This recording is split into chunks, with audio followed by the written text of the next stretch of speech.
бо мақсади ба даст овардани ҳосили фаровон деҳқонону барзгарони шаҳри Турсунзода имрӯзҳо дар саҳрои хоҷагӣ меҳнатҳои софдилона менамоянд. имсол кишоварзони хоҷагии намуна дар майдони 138 гектар пахтаи навъи филеш киш карданд ки айни ҳол нармкунии бехиниҳолон ва ягонакунӣ бо маром идома дорад. самдорони хоҷагии намуна азми қавӣ доранд ки дар вақти муайяншуда майдонҳоро аз алафҳои бегона тоза карда ҳарчи зудтар ғизодиҳиву обмониро роҳандозӣ намоянд.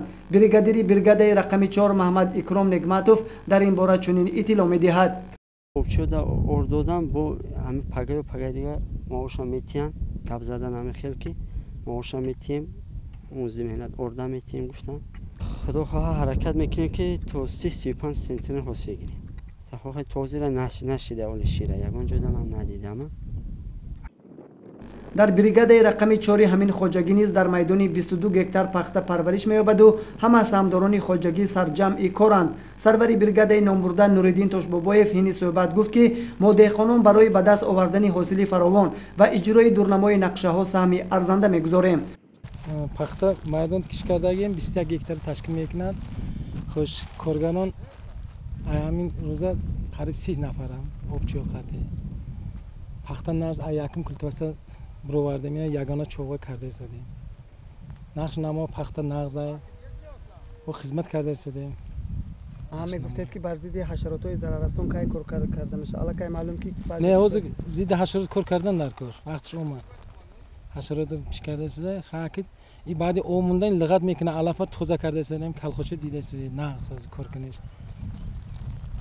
ай тарафи калхоз нағз ина обчиёда як қопчаи ор додан барои об монданаш насиб ҳозир ведомист кардан сода барои орди роған бо ина калхози озода ай пеш ай рамазон додам. дар стансияи навсанҷии давлатии шаҳри Турсунзода дар майдони 8 гектар пахтаи навъи орёӣ парвариш меёбад. илова бар ин барои санҷиши растаниҳои серҳосил бо мувофиқаи олимони соҳаи кишоварзӣ кор бурда мешавад, мегӯяд директори стансияи навсанҷии давлатӣ Уктам Нурмуродов. стансияи навсанҷии зироатҳои кишоварзии шаҳри Турсунзода 50 гектар замини корами обӣ дорад. аз ҳамин 25 гектарш пахта кишкардагӣ 8 нав барои санҷиши истиҳсолӣ 17 нав санҷиши конкурсӣ. нақшинамои пахта ҳозир ба нағз агротехникаш рафсодааст.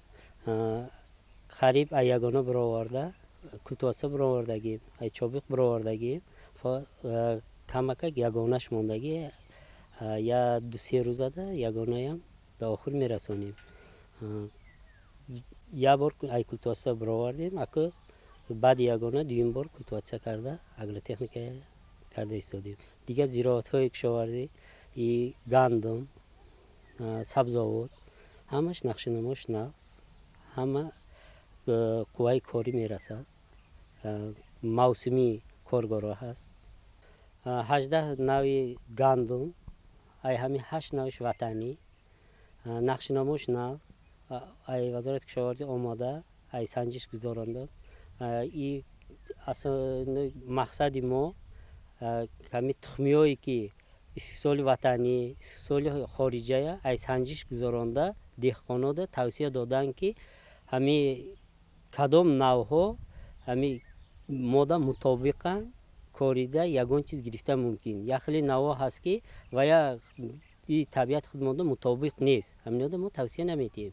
кори мо ҳами тавсия дода одамо деҳқонода роҳи роста нишон доданд.